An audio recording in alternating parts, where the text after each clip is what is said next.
I didn't forget it. I didn't forget it. Oh no. I didn't Echo, gotta mute. Oh no. I didn't Echo, gotta mute. Oh no. I didn't Echo, gotta mute. You know where that is on Windows? I mean, it's not Where your that mute is button. on Windows? You have to push function and then mute. You have to push Function and then the mute button. Nice. Did it go? Okay, Got cool. it. We're good. No more echoes. That's what tripped me out last week when we were streaming from my living room, or computer, pinball room. And like you were like, mute your speakers, mute your speakers. I'm like, what do you mean? I'll explain something. The way that we pick up Emoto's sound through Zoom, because she does this through Zoom almost every week, our streaming setup just picks up all the noise my computer's making. So even though I muted my speakers, it's still picking up whatever the computer's doing. It's not outputting anything. So that's why you got to hear Twitch for a minute. And the Sonic commercial. That was pretty good. Man, Sonic really wants me to eat there, but man, that place just isn't that good. Every time I go to Sonic, I think it's going to be awesome, like in all those commercials, and it's just like, Is it still echoing, Colin? Is it still echoing, Colin? Oh, crazy audio echo loop. Oh, crazy audio echo loop. Oh, crazy audio echo loop. Forever echo. Giant echo chamber. Hold on. Forever echo. Giant echo chamber. Hold on. Forever echo. Giant echo chamber. Hold on. Forever echo. Giant echo chamber.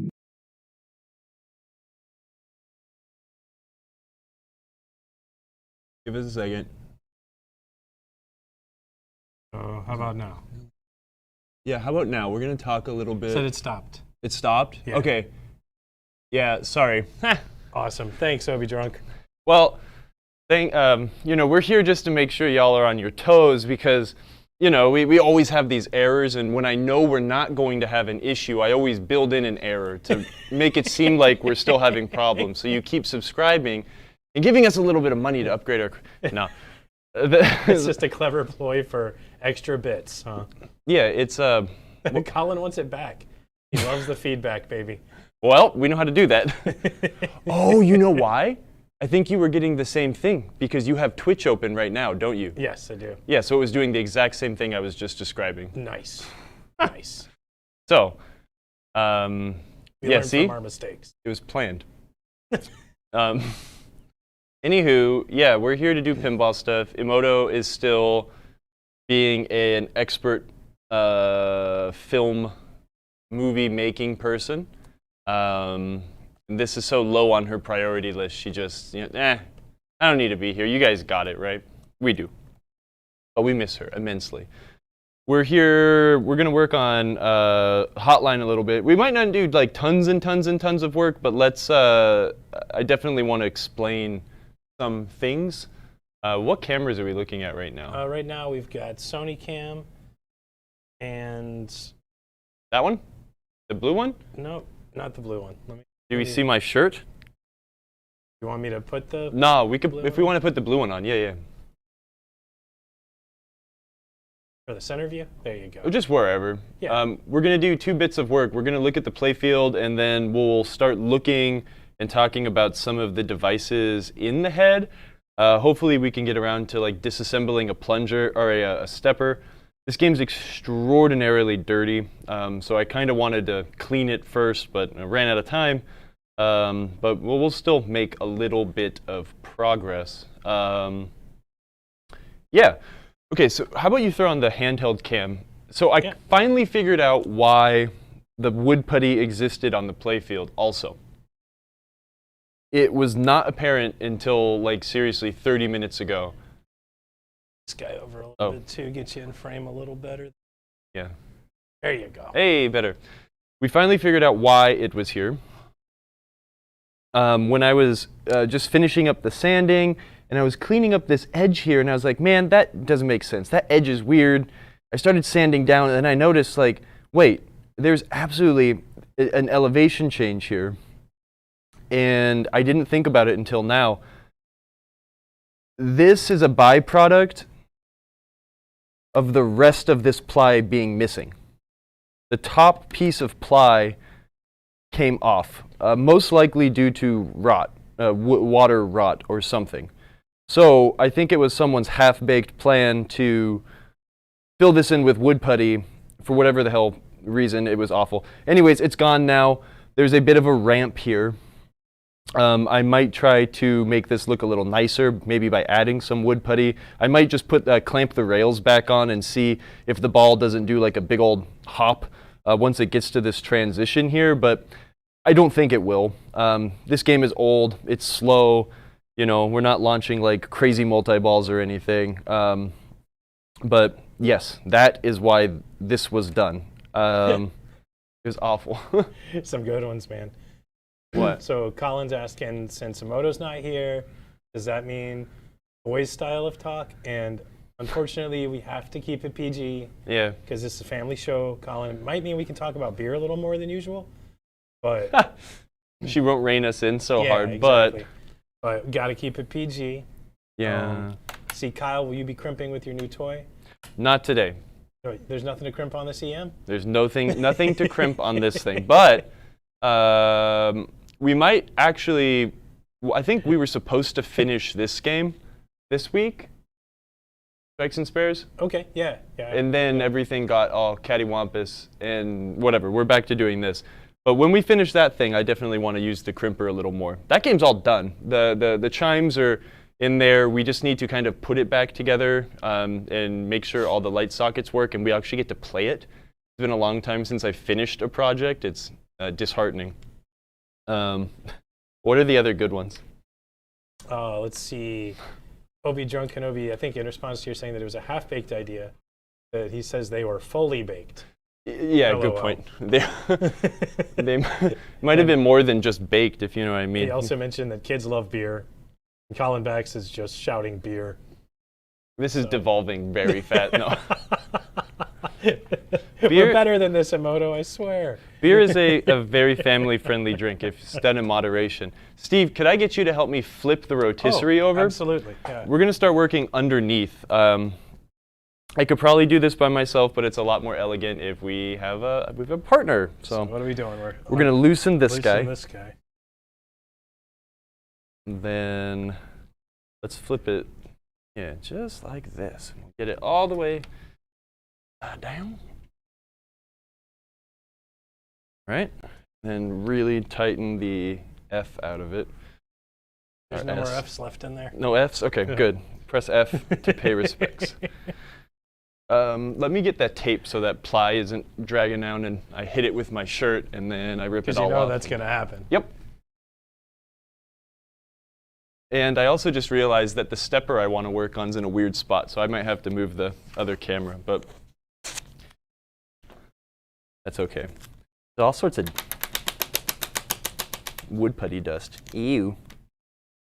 Oh, that's the handheld. What angle is that? Yeah. Space cam. It looks good. Do I want to work on this one?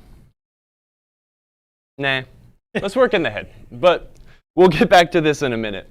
I think the head will be a nicer place to work. I'm going to keep this camera up here, but how about for the main camera, let's go with blue? Nah, we'll keep the handheld actually. I'm going to switch to blue. Okay, fine. Okay. Professionals, man. We are.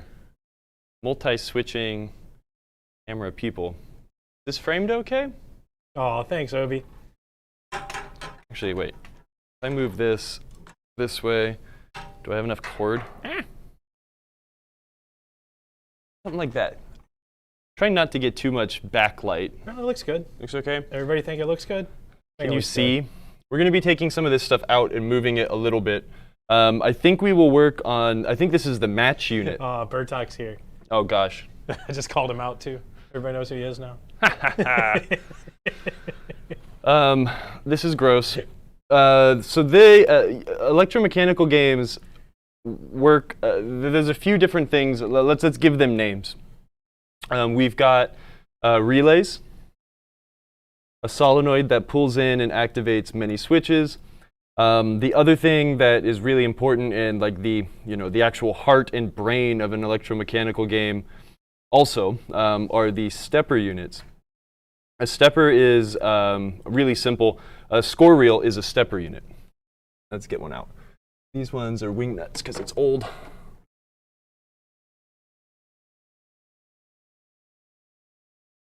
Let me know if I'm in frame. Yeah, no, you're good. Okay. So a score reel is a stepper unit. We have a coil that pulls a pawl, and that makes something go. That's so cool. It's pretty neat. The simple up-down motion. It's really, really simple. So elegant. This is probably the worst one to show because this is the thousands. Let's show a more complicated one. We'll just have a couple more switches, and the circuit board might be a little bit more populated. But what I'm getting into is like just there's nomenclature for some of these steppers, right? Let's take the match unit, for example, right? In an old electromechanical game, generally, a 1-point or a 10-point switch will step the stepper unit. So, for example, I wish I had a schematic with me. Next time we delve in and do more of this stuff, I will have the schematic so I can show it. And absolutely, when we have David on the show to actually teach us how to use schematics, that will be very handy. Anyways. NetReamer says those are not wing nuts, they are thumb screws. Thumb screws, sorry. Get your terminology right. Wing nut. Well, I guess a wing nut doesn't exist. Mm-hmm. Actually, yes, it does. They do. It's just the nut with it's the little just the wings opposite on it. side. Yeah, whatever. You're a wing nut. Yeah, I am the wing nut. Usually, with a match unit, it's going to be driven by something that happens a lot, right? So that will make the match unit keep stepping, and that'll really randomize what number it will match on. For example, you've got a rebound rubber switch. Behind a rubber, that switch closes. When that switch closes, it's going to drive your 10-point relay. I don't know if this is the 10-point relay, but let's just, for example. Maybe bring the camera up a little bit so we can let's do the handheld. See the relays. Okay, sounds good. And then when we get to actually working, we can put that other camera on. Tell me when we're good. Oh, man. Your touchpad, buddy. Just remember that clicking bits are actually in the bottom. Okay, we're good. Okay. So, for example, let's think of like a simple circuit that I can actually remember. You'll have your a switch on the playfield, like a rebound rubber or something. When that switch closes, it will drive or activate the 10-point relay. This coil will pull in this armature, which will then close all of these switches, and these will do all sorts of things. One of these usually these ones with the big fat contacts will drive another solenoid. So, for example, maybe this top switch, when this closes, this top switch will drive the 10-point score unit. This other fat one here will most likely drive your match unit. And this thing is, oh, look, it's missing a coil stop screw. It'll continuously step, right? Every time you hit this, every time this closes, this will also step. At the end of a game, depending on what this combination of wipers is on, using logic and a few more relays in the cabinet, that will throw up a match number, which are probably these guys here.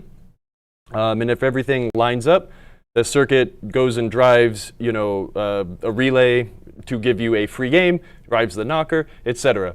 So this is what we would call a continuous stepper unit. It only goes one direction. Steps up, up, up, up, up only. This would also be a continuous stepper. It only steps in one direction. Over here, let me do a little twist. This is our ball count unit. So this is a one-player game. So the logic is, ooh, look there's a spider in there too. Let's get a poker so we can poke the spider out. Hold on. Spiders are our friends, Kyle. Well, it's very dead. Oh, okay. Dead friend. He was our friend for a while, but now it's desecrated and it's gonna fall on the floor. Goodbye. Oh, he's totally mummified. Yeah. So this ball count unit, it keeps track of what ball you're on. It's pretty self-explanatory. And since this is a single-player game, that's really this thing will. It counts what? 1, 2, 3, 4, 5, and then it will reset. Generally, it will reset when the game is over. Correct me if I'm wrong, David. I think you're in here using a different account this time. But what you would call this unit would be a step-up full reset. Okay, So this plunger, this coil here will drive up 1, 2, 3, 4, 5 times. And you notice how I push it and nothing's stepping anymore. The other function of this is a full reset. It counts all the way back down to its original position. Another type of stepper would be the replay unit or the credit unit. They used all sorts of different names, all sorts of different manufacturers. But this unit will step up. I don't know which one's up. Maybe this one. It's going to be hard to film, but... Well, I can't get my finger in there, but trust me, this thing steps up. It also might be solid. It might not actually step at all, which is something we'll want to fix. But this thing will step up. It'll increment up and count, up from 0 to 37. The game doesn't actually know how many credits are on it.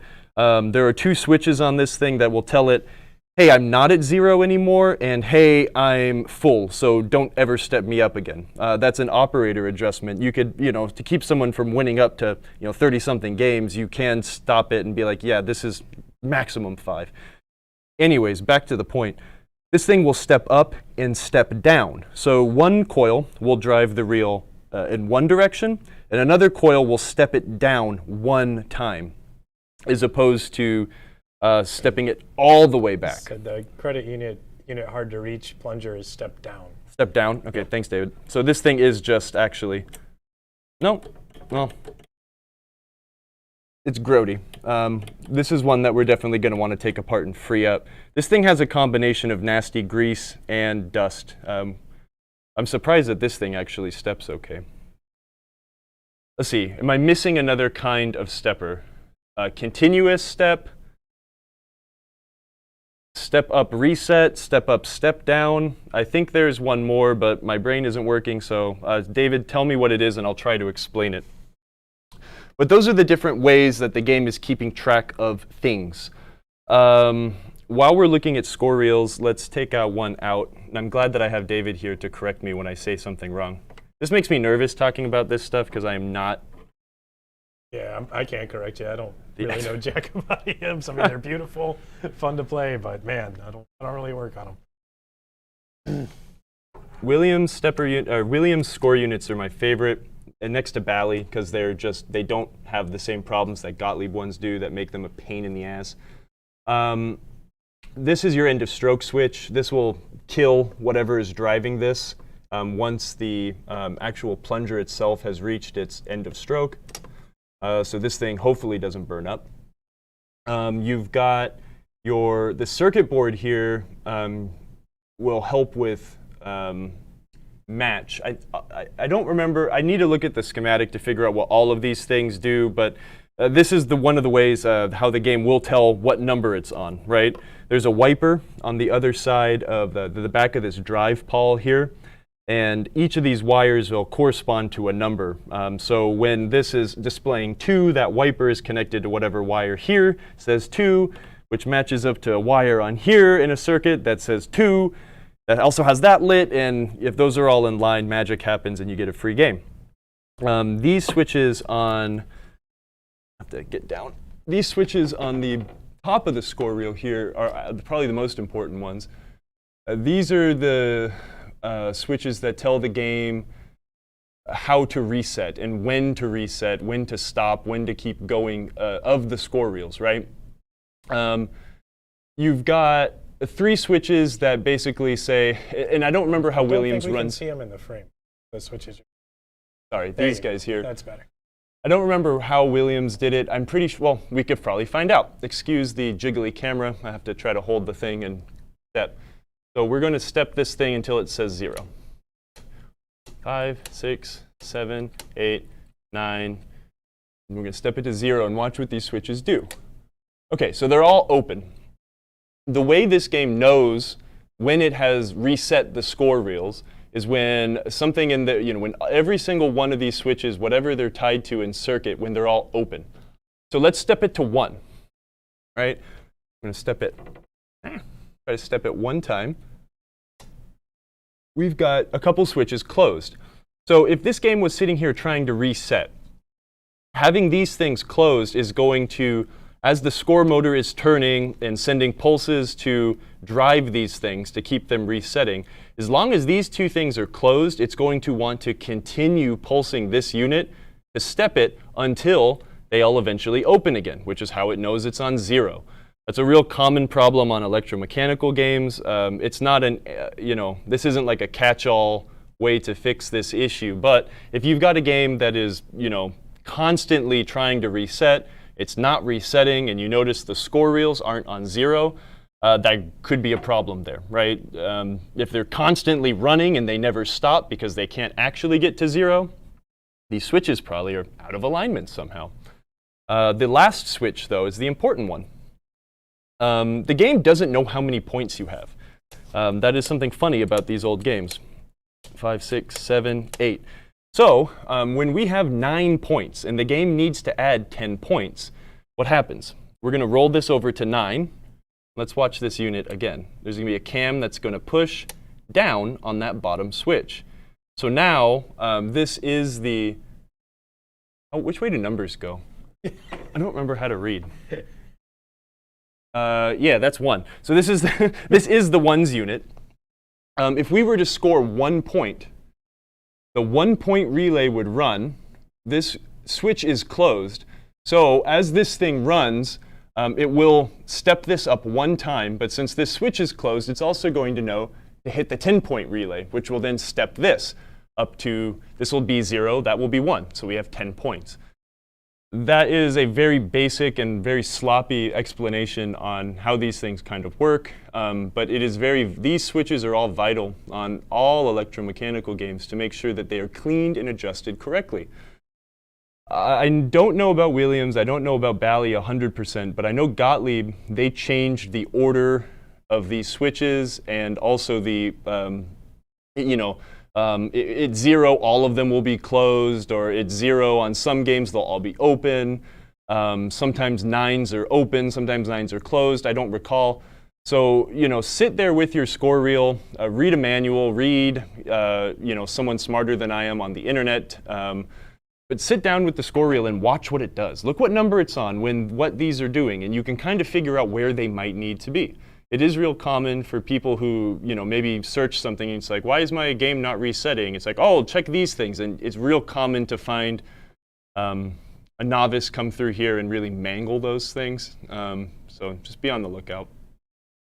Oh, and Grumpy EM Doctor, in response to your, what other kinds of steppers are there, said very rare in Grand Prix is a stepper with a third coil, a relay type that can convert from step down to reset. To full reset, yep.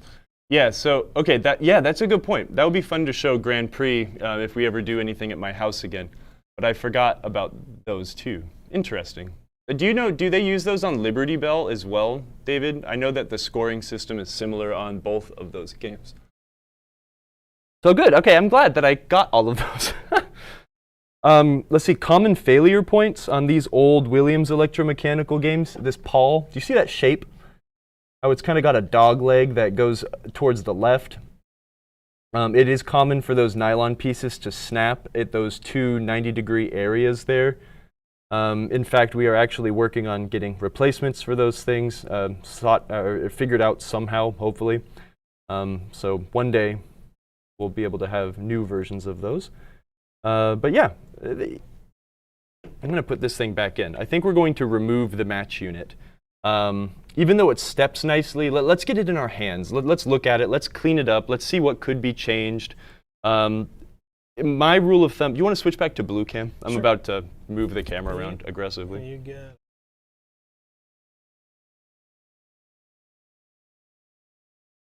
Maybe you want to leave it on the top right view, and I could bring it back in later.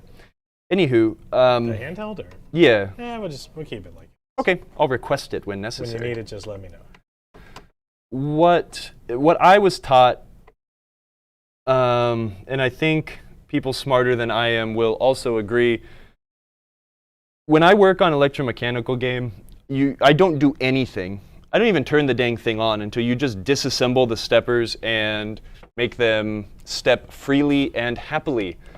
On this game, I will probably remove the score reels and clean them. Oh, hey, you know what? I can also move David this. said he's never tried to memorize brands and switches for score reels, When in doubt, the schematic and physical mechanism of the game says how the score reel switches should work. So he doesn't know about Liberty Bell.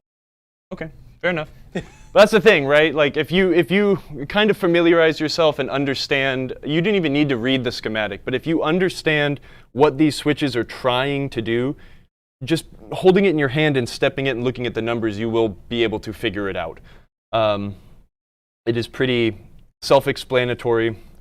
But what I was getting at was I don't even do anything to these games, plug them in, try to make them work, etc., until you just take the steppers apart, clean them, and make them function. You are definitely fighting a insane uphill battle if you do not do that.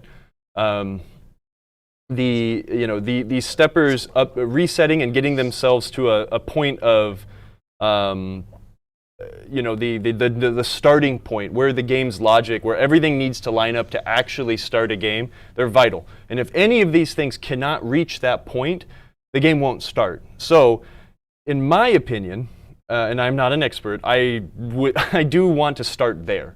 It makes the most sense. I've taken a lot of games in the shop that absolutely did not work.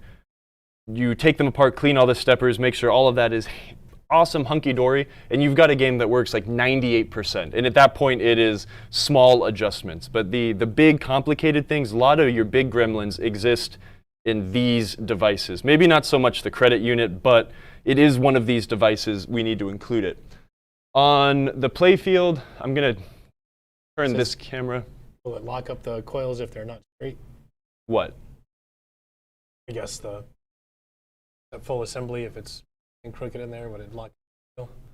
No, the only way a coil can get, if a coil's locked on, it's because of an electrical issue, not because of a physical, well, I mean, unless a switch wasn't straight, but we're not going to get crazy. And David totally agrees with you. He says, until the steppers are all running smoothly, okay, maybe the credit unit can wait, but he won't even plug in the game. Yeah, it's not even worth doing anything, because it doesn't matter. You know what's going to happen when you take an old EM, you're going to plug it in, try to get it to start, it's just not going to work, so you have to start there. The advance unit. I am pretty sure on this game, and I do not have the schematic, which I need to bring next time we work on the game. Thank you, Steve. Actually, this one's got a screwed up spring, too. Oh, that's a really screwed up. Ah, okay, hold on. Handheld cam. We were talking about this the other day at work. A lot of the times I don't replace a lot of the springs on these steppers unless they're screwed up. They're not usually screwed up. They can be, but they're not usually screwed up. Are we on handheld? Mm-hmm. They're usually screwed up because Cletus decided the way to fix the game was to mangle the spring.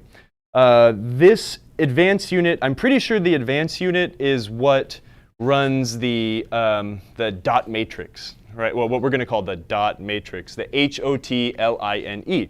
So as you complete the rollovers and spell hot, I don't know how the logic works. Again, it closes one of these relays on the board, and then this thing probably steps up. And what happens when these things get gunky and they get dirty and they get nasty, the super awful way to fix these things is to just stretch a spring and make it pull harder. And that's absolutely not the way these things are supposed to work. I want to know who Cletus is too, man. The guy that you don't want fixing your pinball machine. There may be an EM tech out there named Cletus who's the best tech on the planet. Okay, fine. Well, why is it got to be Cletus? Because that's the name I've had in my brain. Jim, John, Fred, X. Those are all more common names. So I'm just choosing. Okay.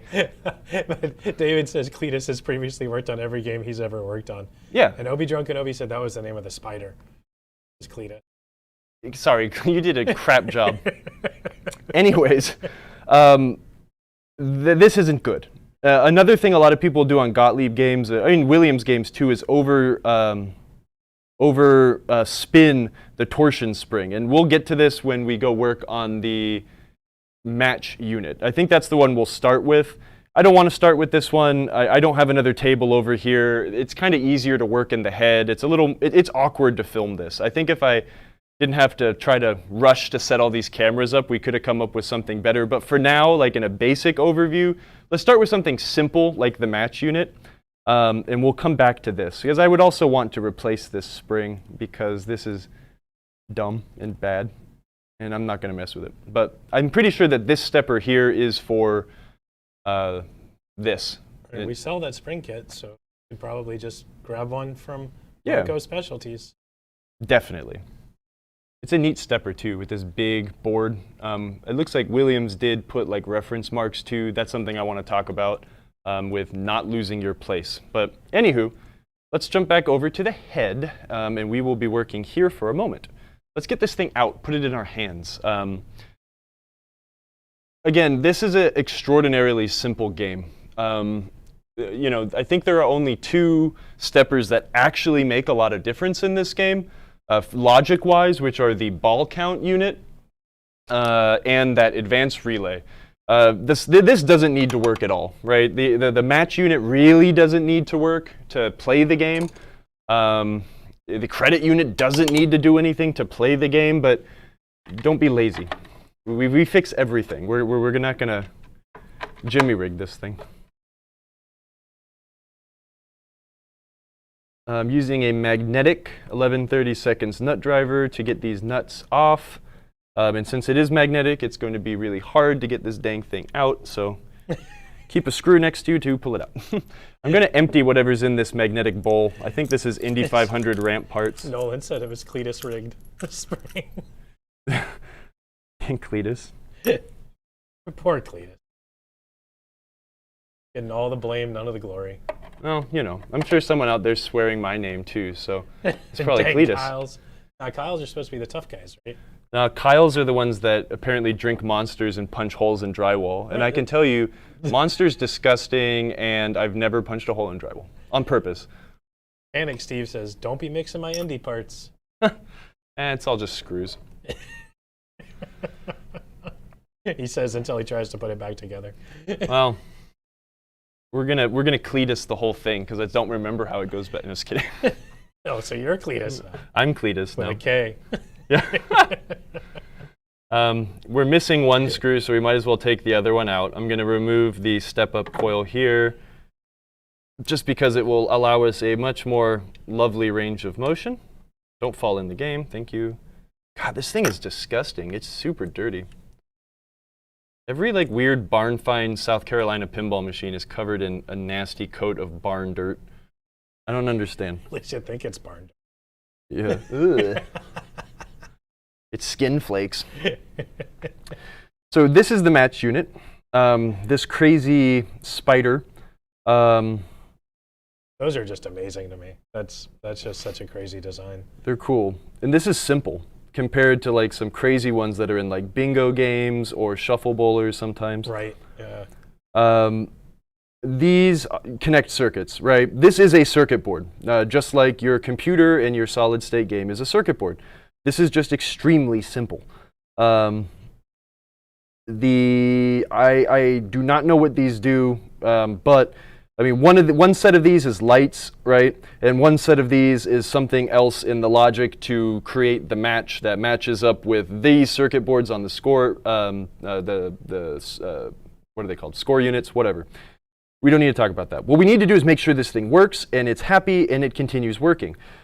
This does work, but I want to do as I say, not as I do, and we're going to fix it.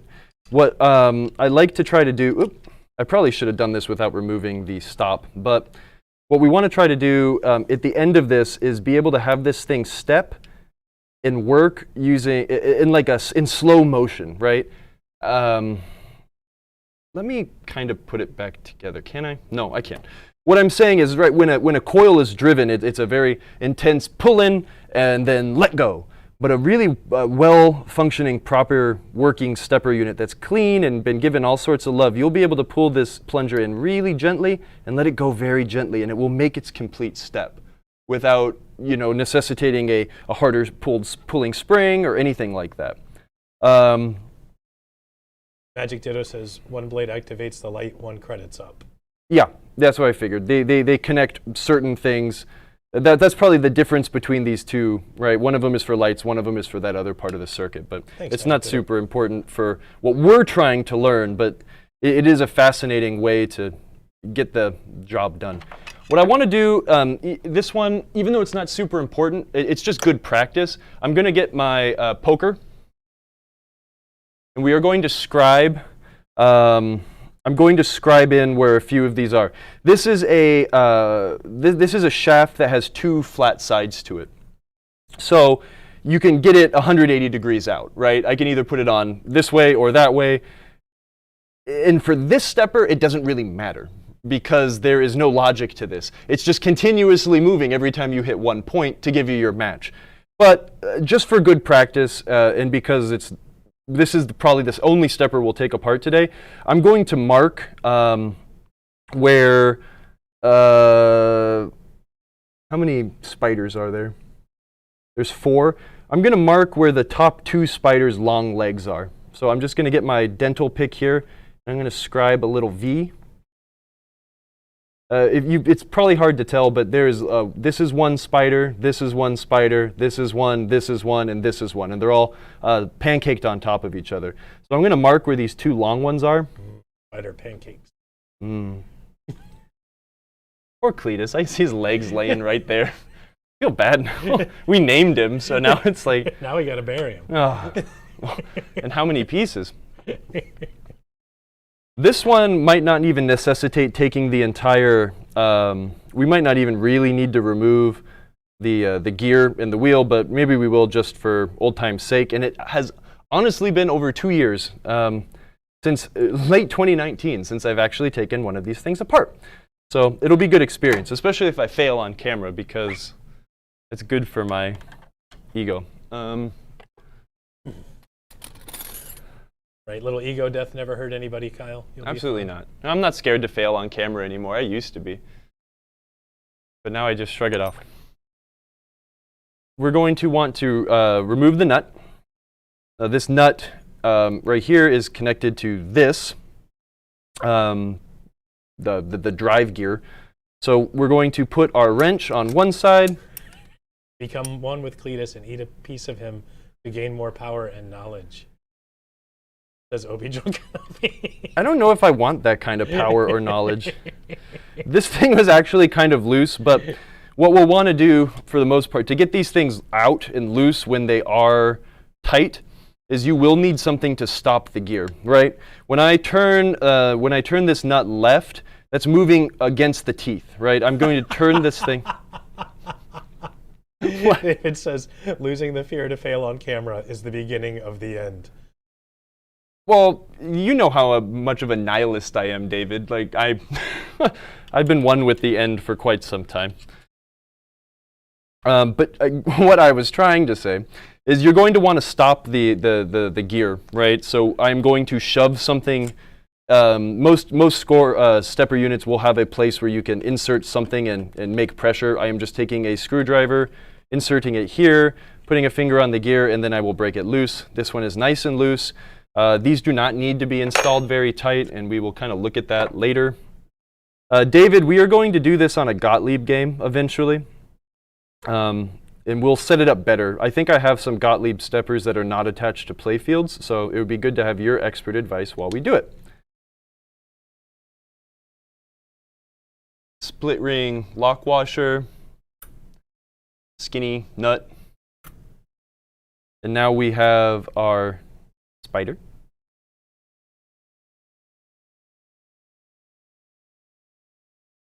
So you see how we have that rectangular shape hole. We have a rectangular shaped shaft. So it's, again, this one can only go on one of 2 ways. It'll be 180 degrees out and it won't matter. At this point, this gear and shaft is actually free to come out. But on some steppers, you will need to start getting some of these drive pawls out of the way. On this stepper, it's simple, and you just need to move them out of the way. Sometimes you need to loosen them to remove them, but this one, it all just comes out. We were going to want to clean this. We'll just use a dirty rag. This is where the really controversial part of this comes in. And I know a while ago I was speaking to David, and this is one of those things with pinball, right, where you will ask 50 different people and you'll get like 80 different answers. Lubrication. Lubrication has almost lubrication using petroleum distillates, etc., oil, grease, etc., has very, very, very, very, very, very few places in pinball, almost non-existent. There are many different things you need to learn: where to grease, where not to grease, etc. And these stepper units are things you do actually want to use a teeny bit of grease on. I think the agreed upon, but maybe not by people that are, I don't know. I like to put a teeny bit of grease here. The factory uses a teeny, teeny, teeny bit of grease. I think this is bronze or brass. What?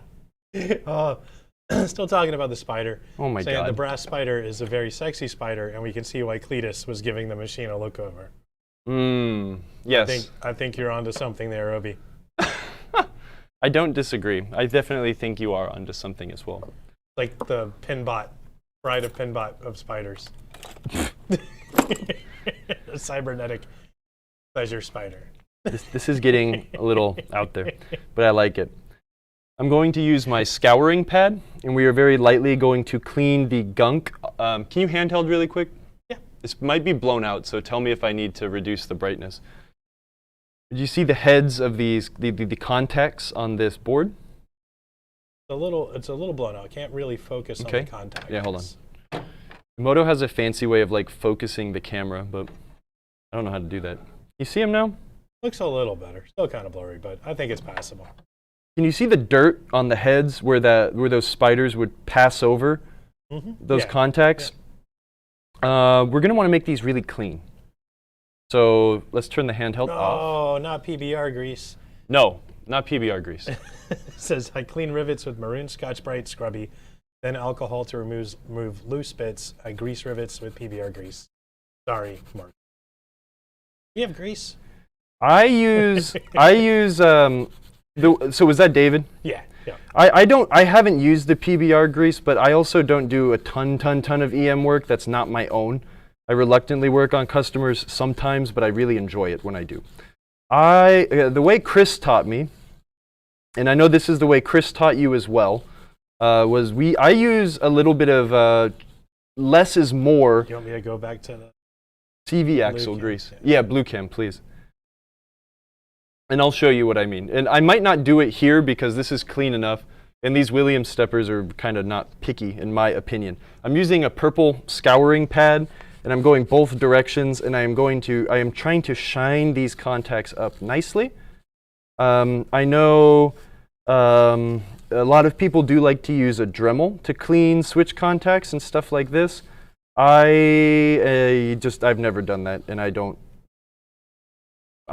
definitely think that's a really good way to do it. It makes it very quick. But I am going to just continue using my scouring pads because I am cheap and lazy, and Dremels are useful, but I don't have one in my toolbox. We get these things nice and clean. I'm going to kind of do the same thing with the spider up here. I want to wipe this off first, and these aren't too bad. You see all the little contacts here? Barely.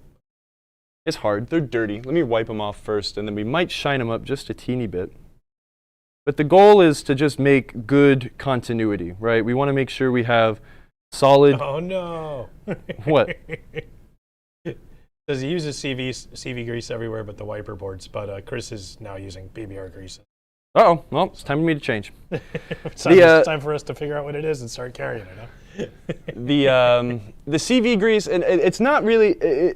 It works okay, but I think it's never has been the ideal solution. But what it does is having just a teeny bit of grease, and I'm talking like if you can see it, it's too much. What material are those contacts made out of? Honestly, I don't know. MGM Studio or yeah, Pabst Blue Ribbon grease. Yep, yeah, exactly. Absolutely. Yep. We're just gonna shine these guys up a teeny bit, but the grease helps slide. Is it a red pad that you're using, or? Yeah. It's a well-used red, purple, scrubby, the best flavor. The green ones are not abrasive enough and they wear out too fast. I like the purple/red ones. Just gonna wipe some of the dirt off because we're here. We might as well try to clean it as best we can, but I'm not. Is that ABC? Always be cleaning? Always be cleaning, just like always be tightening.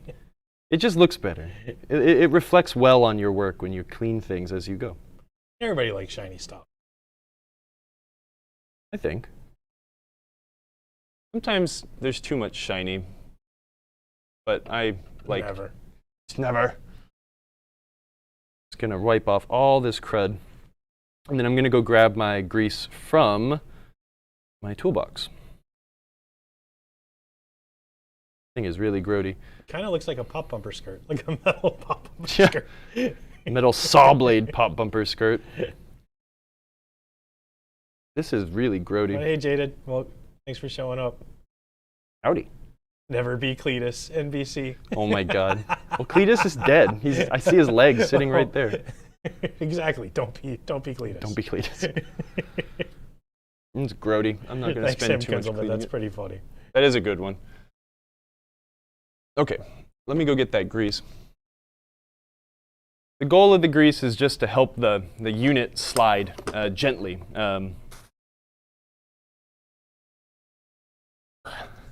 That's funny though. Maybe we should bust out the Bally coin machine lubricant. Oh, we can't see that. It's just a white tube. They turn the light off on it? I mean, it's just white. Too much light. Too much light. Oh, kind of saw it there a little bit when you tilted it. No. Well, that's your Bally coin machine grease, though, huh? I don't know. I just think it's funny. How old is that? I don't know. I found it in a game, so probably from the 70s. And then also, I have heavy-duty coin machine lube. I don't know what the difference is, but I got them both. One's for heavy-duty coin machines. Yeah, that's right. And I keep them in a handy-dandy Comet pinball bag, just in case they ever explode. Okay. I use this. I use this whenever I need grease in most places. And you've got your opinions coming up. What's up, Mark? Yep. Stepper will run fine with no lubrication. Yep. But I put grease at all contact points to reduce wear of parts rubbing against each other. Yep, you'll notice that. Colin, we're trying to keep it PG, man. Yeah, no lube. Come on, get your head out of the gutter. What we're talking about when you look at really, really old games, or even some Bally games, just due to the way that they had their circuit boards designed, the little contacts on the spiders will start to wear grooves and wear these contacts out. So adding a little bit of grease helps things glide over each other instead of, clunking mechanically over each other. And again, it's a less is more thing, 100%. You're right. Parental guidance would be suggested for that one. You're right. You're right. Just not saying it out loud. Emoto may be small, but she is mighty, and she will beat the heck out of us if we say things we're not supposed to. She's fast, man.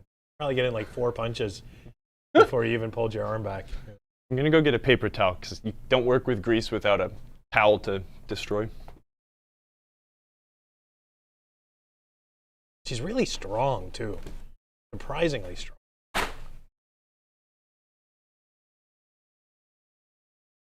All that hard body she's been playing. Hard body. Okay. I'll lay down a pile of paper towels here. Sometimes when you don't use this grease for a long time, it starts to separate and you get like all the oil coming up. So I'm slowly going to try and see what we're going to get. Oop. There's a little oil. Well, I guess it's also been in my... I think we can make that happen. How much are you offering, Obi? Uh-oh. I'm not for sale. No, he wants to see Emoto suplex you. Oh, I'll do that for charity. I'm getting pretty fat, though, so I'm not sure. He needs to play a little more hard body. She could totally pick you up, man. I'm sure she could. I think she could. But I had a chicken sandwich at the Wig the other night. One case of beer is what he's offering. Oh, well, yeah, I'll do that. I'll do anything for a case of beer, jeez. For charity. Beer charity. Oh, yeah, that works too. I'm going to lubricate the shaft Colin's first. got 5 on it. Sure he does. Thanks, Colin. I'll remember that. And I'll throw in 5 too. I mean, why not? So we're up to $10 and a case of beer. What kind of beer? I don't think you get to choose. I refuse to let my body be desecrated if we're getting like High Life or something. Well, High Life I'd actually enjoy. And you got to wear like a luchador mask. Oh, I know where to get one of You do those. it too. Yeah, I have a few. A little oil on the shaft. That's honestly way too much, but it's okay to have it here. Put a little bit on its mating surface just in case it touches. Totally. I also like to put a teeny bit of lube on the things that actually grab and pull the gear. And actually, you know what? Oh, hey, that's kind of loose. That is absolutely correct, David. You are right. What did David say?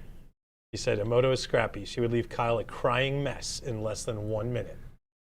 I mean, it doesn't take much to leave me a crying mess, so it's like, I think you're overestimating my macho. And Obi says you can choose the beer. After all, you're the one being suplexed. Okay. So. Maybe that's 7/16. One of these things is a little loosey-goosey, so I'm going to try to find where I put my wrench right here. Always right where I left it. Nope, of course it's 3/8, and I don't think I have a second 3/8, so I'm going to need to retrieve my handy-dandy adjustable wrench, which means I need to dig. Sometimes, and I think actually this might be a good opportunity to do so. Actually, I'll just use needle noses because it'll be fun. You will find a lot of steppers that have where these pawls rotate. They'll be really, really gunked up, and they won't move at all. Can we see these things? Yeah. We've got these posts that come through, and when they get really gunked up, you also have bad action. So honestly, we would be doing a disservice to not do this part as well. So let's take it apart and do it. It's really easy. On this stepper, which is a continuous stepper, we just need to remove the springs. One. And it very tightly fits around this post, so you kind of got to get it up and over its groove and then slowly wiggle it out. David says his tools used to always be where he left them, but as he gets older, he finds somebody keeps moving them around. Yeah. I usually leave things on top of the games, and then I spend 10, 15 minutes running around being like, where the hell did I leave this thing? It's like, oh, it's at my eye level. So, you know. Well, you could be like TJ and just keep everything in your pockets. He showed me a new pair of pants he found that had 14 pockets. 14 pockets. Or something like that. What pocket did I leave that in? Yeah. 14. I'm going to take this spring off here. These are simple. There's only 2 springs. If you can't remember the order these springs go, you probably shouldn't be taking this apart to begin with. We're going to try to get this thing up and off, but it is very, very, very stuck. I'm going to sacrifice camera for speed. Yeah, no, I know, Jaded. Well, TJ does because he keeps all of his tools in his pockets. If you're interested, there's an episode. I can't remember how long ago it was now. Seemed like it was forever ago, honestly. There's an episode where he shows us what's in his pockets, and it is a lot of stuff. Yeah, it's pretty amazing. Like he was basically able to cover the workbench with tools. Imagine trying to go through TSA like that. Well, that's the problem, right? Is like I can't travel with my tools because they're all in a toolbox. He just throws them in his suitcase and then takes them out and puts them in his pocket when he gets there. It's amazing. I'm going to tighten this thing really quick because I think the fact that it's a little loosey-goosey is not helping. Is each pocket big enough for a beer? Obi wants to know. Oh, I don't know. TJ doesn't drink much, so I don't think he takes that into consideration. Right, but we would. We would. I would. I want to know. That didn't tighten much at all. Okay, well, this is just going to be a big pain. 14 sodas for TJ. 14 cans of Cheese Whiz. Since he loves cheese so much. I'm going to try putting a little oil in here to see if I can break it up, but I don't think it's not wanting to move because it is loose. So I think I need to actually find my adjustable wrench and not try to use some needle nose to try to get this thing loose. Just a reminder, today's free shipping code for orders over $99 is PT-Anchor. Yes. And if you're feeling adventurous, you might be able to try PT-Marlin because it might still work. Oh, the Hop Slam was excellent. Colin. Oh, Thank you yeah. so much. Yeah. Man, we tried to send you a video of us cheersing it on Discord, but it got mad because the file was over 8 megabytes. And I tried to keep it like the shortest cheers video possible. But there it is. I've got the rest of the beer at my place. I have not drank any. I'm going to make sure I share them with Steve. Oh, gotta like Colin through on that. That's pretty. What? Gotta make sure you put enough lube on the shaft, right? Oh, always.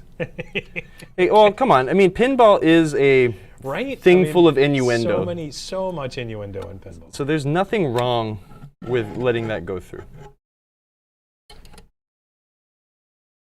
Get this thing to tighten up. And now I want to tighten it too much because I'm afraid of snapping. So if we actually pay for our Discord, you can send, hey, RGR_AA. Welcome. If we pay money to do our Discord, we can post large files, I guess, according to Obi. Oh, really? Yeah. Huh. We might be able to find that in the marketing, but actually, I guess I should think how expensive is Discord before we do that. Wow, this thing is really loose, and it is not wanting to break free. Right, Pez? Hey, welcome, buddy.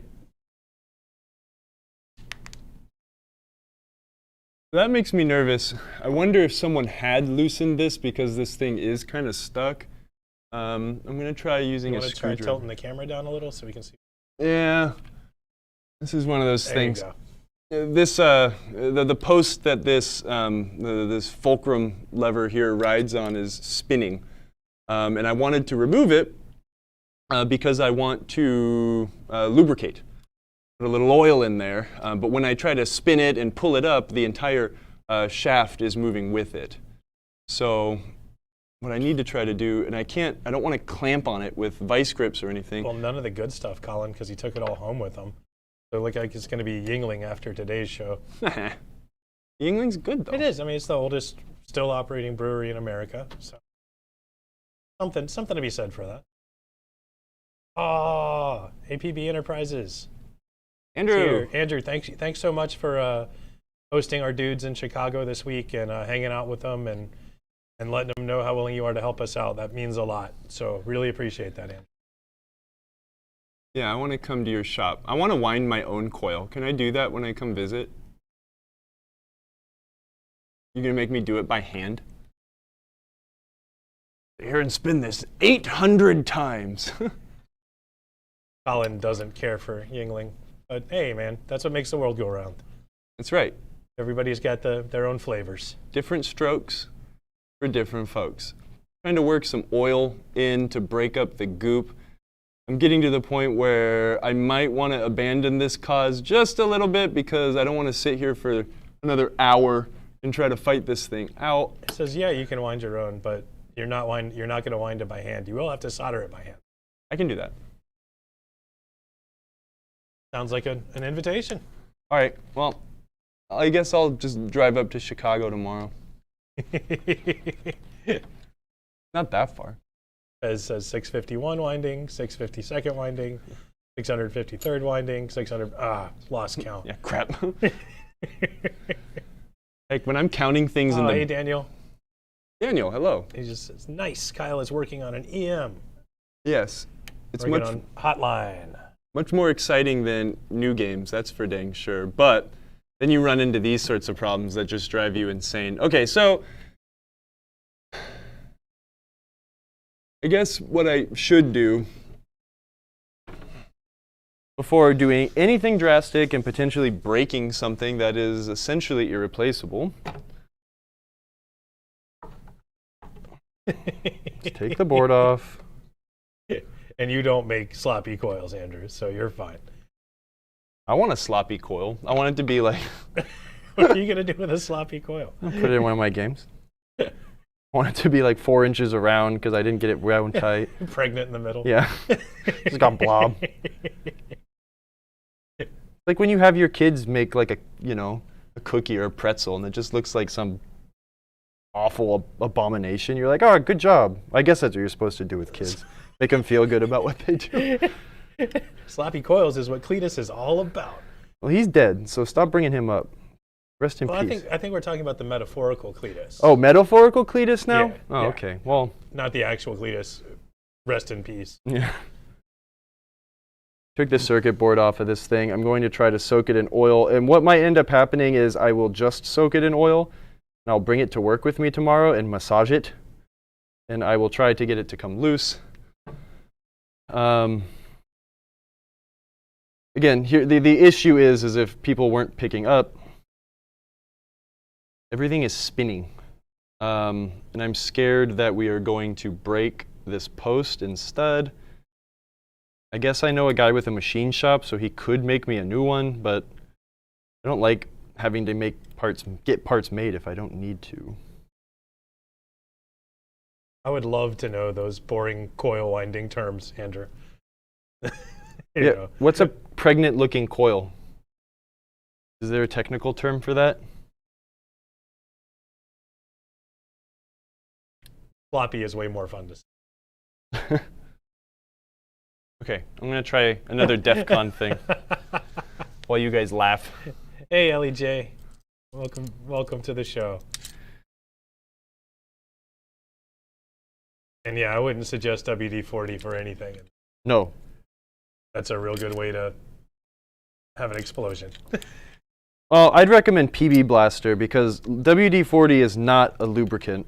PB Blaster is a penetrating oil, which would do a good job of cleaning the gunk and getting this stuff moving again, but I don't have any with me. Ellie J's in South Carolina. Where are you at, Ellie?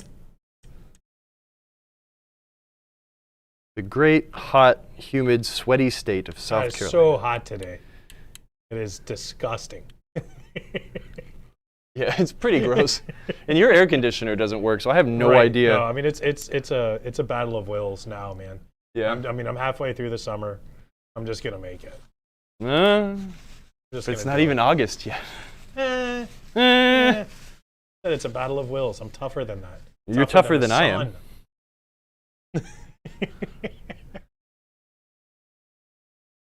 Okay. So I've got one portion. Yeah, it works for stuck leg levelers. Yeah. Oh, cool. Here it comes. Ellie J's over in Lexington or near Lexington. Oh. Hey. We're really close to each other. Welcome. We're trying to fix things. And actually, it's kind of going now. Got this thing out. Look at that. It's probably not coming through, but it is just caked in a word that I'm not allowed to say. You say schmutz. Yeah, schmutz, but you know what I'm trying to say, wink. And that is why we wanted to take this thing off, right? This thing should float freely.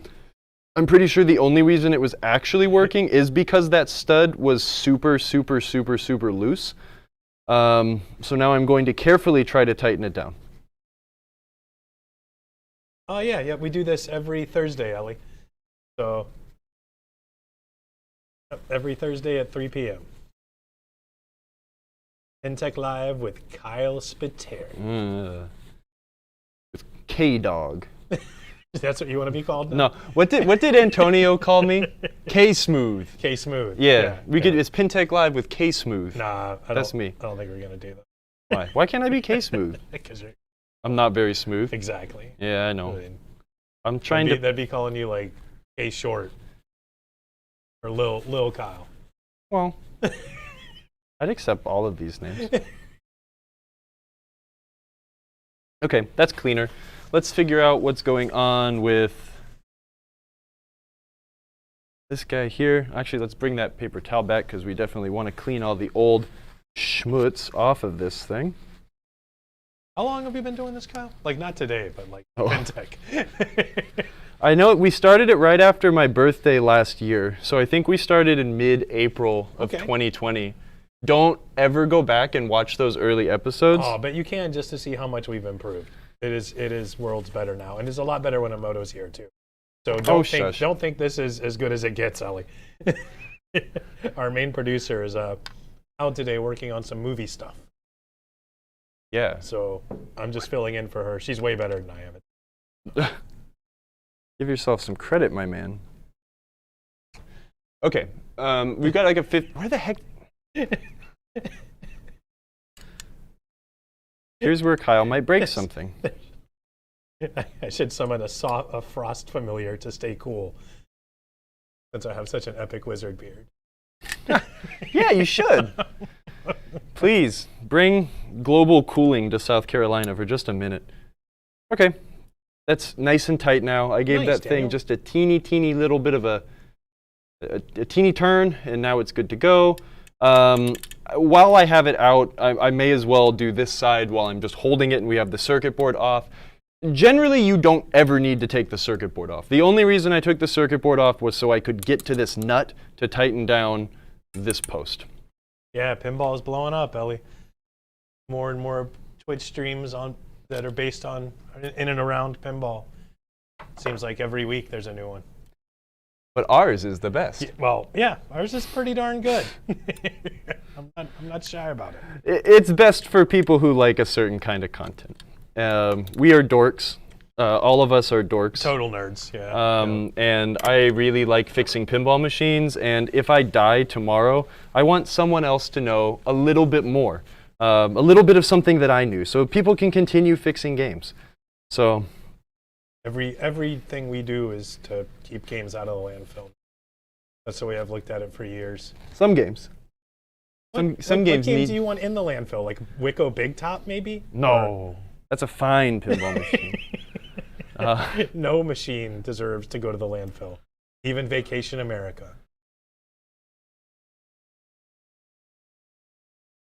I'll think of one. Yeah. Well, I think you're a cool guy too, Nolan. So, there Yeah, you go. Nolan's Me- really cool. Me and your mom have something in common. Nolan probably doesn't think I'm really cool because every time he emails me, I'm like, oh, Nolan, I'm going to email him. And then I get really busy and I don't email him back. So, Well, you got to email him back. yeah, I know.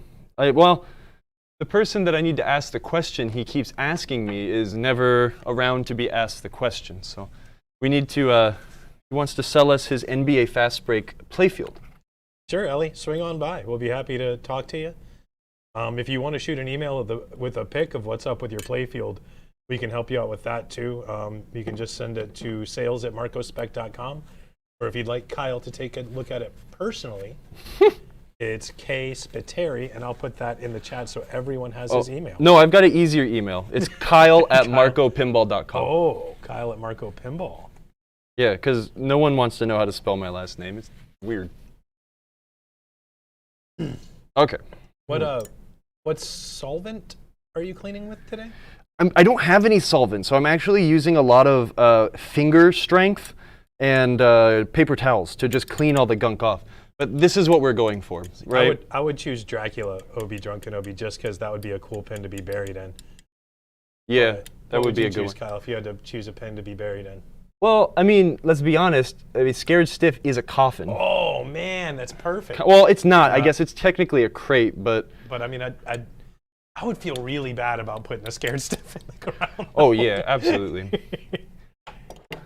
A Decent Farts says, hey, I've got a Bally Embryon and one of the slingshot solenoids isn't firing. The leaf switches are making when the ball hits the slingshot. Someone mentioned grounding the non-banded side of the diode Yep. to see if the solenoid fires, but I can't figure out where a ground is to use. Any tips? Yeah, absolutely. So you're probably going to need maybe 2 or 3 alligator clips strung together. Make sure you, which cameras are on? Right now you've got the Sony cam. And I'll stand over here. Make sure you get 2 or 3 alligator clips and make sure you put the rubber bits over the teeth so they can't touch anything else and short out. And attach it to the non-banded side of the coil. And inside your game, there's going to be these like 1/4 inch wide metal braided strips. Just very quickly go and tap, right? If you tap that and you give a path to ground for the coil, it should fire. If the coil does fire, you know you have a good coil. And that means that the problem exists elsewhere backwards. So if it's the next things to check if it does fire would be like the connectors. Make sure you don't have cracked solder on your solenoid driver board. Make sure the actual connector, the female side that goes onto the housing, the header, is also good. You could have a blown transistor. You could have a blown CA3081 driver. That's kind of about it, unless it turns into a logic problem. But if it's only one thing not working, it's not a logic problem. I can almost guarantee you that. So what's the best way to remove a broken, rusted post that won't budge from a wrist shower? A broken, rusted post. Where? Like on the playfield itself? Decent Fart says, thanks. No problem. Good luck. Embryon's an awesome game. I really want an Embryon to go next to my Xenon. Embryon. Such a cool game. It sounds so dorky. Just Embryon. I love the voice in that game. It's crazy. Make sure I get a little grease on this. Any way to like revitalize old rubber parts that just aren't available? Nah. Yeah, me either. I mean, rubber is mostly a natural product, right? So like, if rubber goes bad, it's bad. He said the post is on the playfield. It's rusty and it won't come out.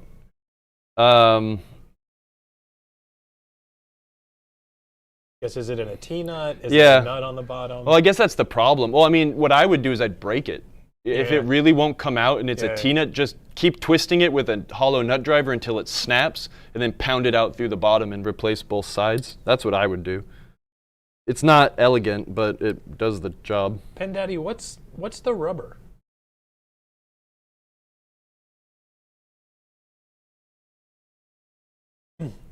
Ziltoid. We actually did an episode on that not too long ago. He says, I have a metal guide in the playfield that's coming loose. How should I repair it? I pull it out and put wood glue in it. Stick it back in. Is that good? I'm sorry, say that again. So a metal guide in his playfield that's coming loose. How should he repair it? Pull it out and put wood glue Well, on okay. it and stick it back in? What kind of game? Are we talking like a wire ball guide? Like one of the ones that's pounded in on two sides? Or yeah, is it just like a thin wire ball guide, or is it like a big, like, thick, tall metal thing? Tall, not thick. Well, Yeah, tell me, yeah. I guess actually it's probably easier, honestly. What game is it? And then tell me where the ball guide is. If it's a Bally game. So yeah, it's the flipper rest. The little thing underneath the flippers. On a Bally game? Yeah, or something like that. I don't know. Lots of games have. Yeah, well, Bally games are notorious for that because it's like, well, yeah, you gotta let me know what, if it is a Bally game, because a Williams one, those are flat. Is it a Bally game, Ziltoid? The Bally ones are, it's the Forever. Because it's not Batman Forever, because it doesn't say Batman anywhere on the back glass. It's just Forever. I don't know what game that is. Sega, Batman Forever. Oh, okay. I thought that thing used the plastic lane guides. It says the 2 right lanes. Oh, like the in-lane, out-lane divider? Maybe? I guess so, yeah. Okay, so if it's just a wire stock ball guide that's falling out, I mean, the best thing to do is to yank it out, get a small punch or something similar, and punch the rest of it out through the bottom, because it most likely broke in half. And once you do that, you'll have to buy a piece of wire stock and bend a new guide yourself. It's really not easy, and it's not fun. It is easy. It's not that bad. It's not that bad. It will take you 3 or 4, maybe more than that, tries to get it, but you will get it. If you do need that. You can buy, we sell a kit that has like all the gauges, but what I would recommend is get a pair of calipers and actually figure out what gauge, what thickness the wire is. Buy our multi-kit and then buy a couple extra feet of the one that you broke. And I mean, I'm saying like buy 5 or 6 pieces of it and then try to bend it. Because you're not going to get it right the first time. You're not going to get it right the 3rd time. I've been doing this for a long time and I still do not get it right the 1st or 2nd time. So get a couple of sections. Make sure you have a couple good pair of needle nose pliers. When you buy the kit, it will come with a wire bending jig, which is useful, but it's only useful to an extent. It's really useful for making like the first 2 bends and sometimes, or the first bend, and it does become complicated after that. Sometimes it's better just to have pliers. I would like to do a video on that one day. Because I'm sure there's other people in the chat that would be able to give me some really good tips. on how to increase my wire bending mojo. Okay. Anyways, I am rushing this thing back together. Who was asking about? But I just remembered RC88. RC88 does clean rubber. But it won't. And it won't really like plump it back up, but it'll make it clean. Yeah, that's the problem. Is when rubber starts to get old. I mean, it just starts to go. You know. Dear K-Dog, Colin didn't get much sleep last night. He's pretty tired. Did he break the cycle of Thirsty Thursday and not play tonight? Everything is better in moderation. So, I would say, drink a beer, maybe 2, and then just go to bed. I haven't slept well in like a month and a half. I don't think I've gotten more than 5 hours of sleep in a long time, which is probably bad. But you know, sometimes it is good to take a break from those things you really do love. We're totally going to Southern Fried. I'm so excited.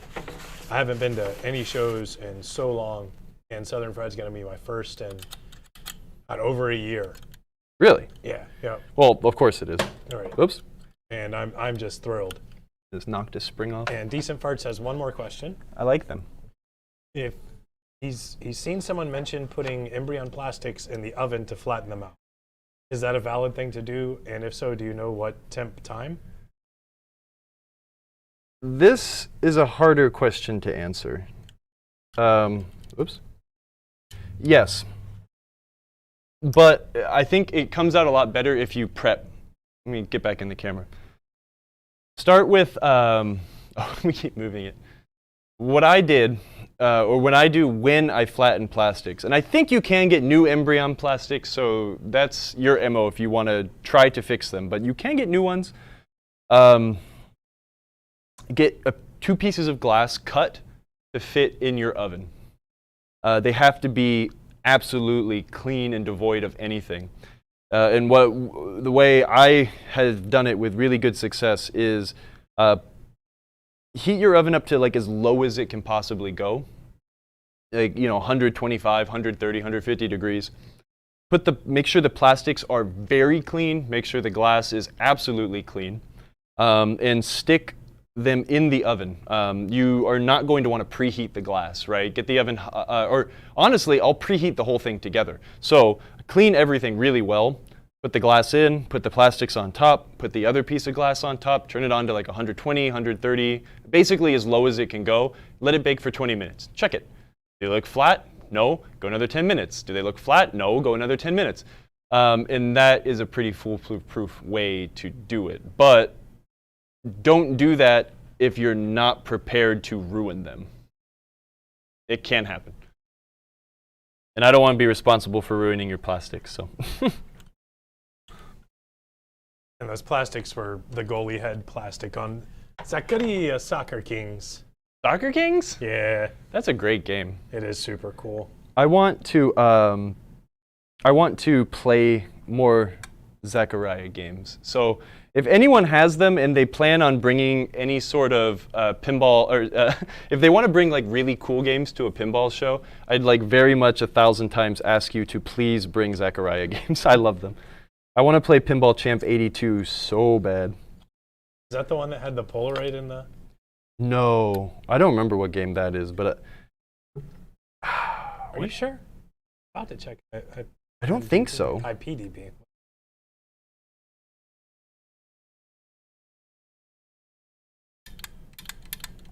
Look at that. It steps. Nice.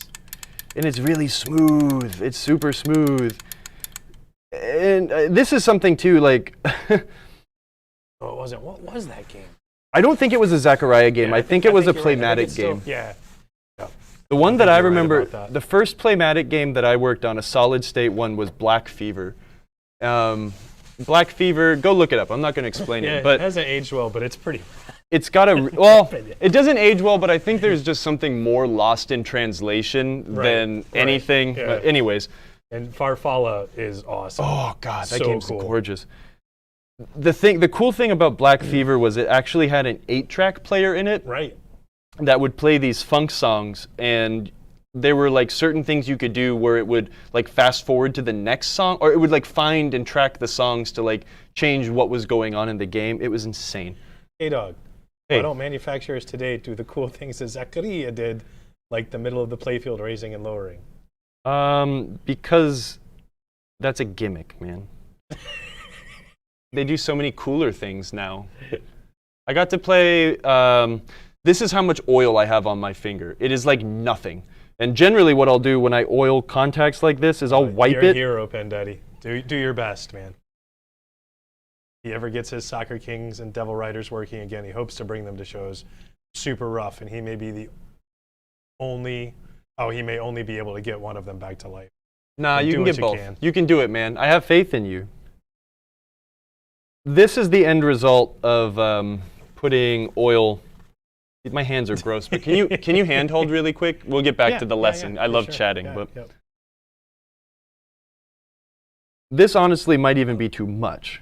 It's probably okay, but a lot of times what I'll do, it's just you're looking for a sheen, right? You're not looking for goop. You're looking for a sheen. And that is going to just reduce the friction coefficient by just enough to just make things really happy. Sometimes what I'll do is I'll even wipe oil on and then just quickly wipe everything off with the paper towel, and you've done your duty at that point. So yeah, I imagine pinballs in Croatia can get pretty expensive. Yeah. Do you want to switch the cameras? Yeah. I think that's like, it's just a Europe tax, man. It's like the European pinball market collapsed in the early 2000s, and everyone just sent all their games to the US for super cheap, and now they want them back. And they're expensive. Okay, so we made the long fingers on the top two. Hey, look, we put it back exactly in the orientation it needed to go. This is not in all the way. What I need to do is I need to move these dry fingies out of the way. I don't know if that went through, Nolan. I remember hearing something about it, but I never heard the resolution of it. What? The new European pinball tax. Oh.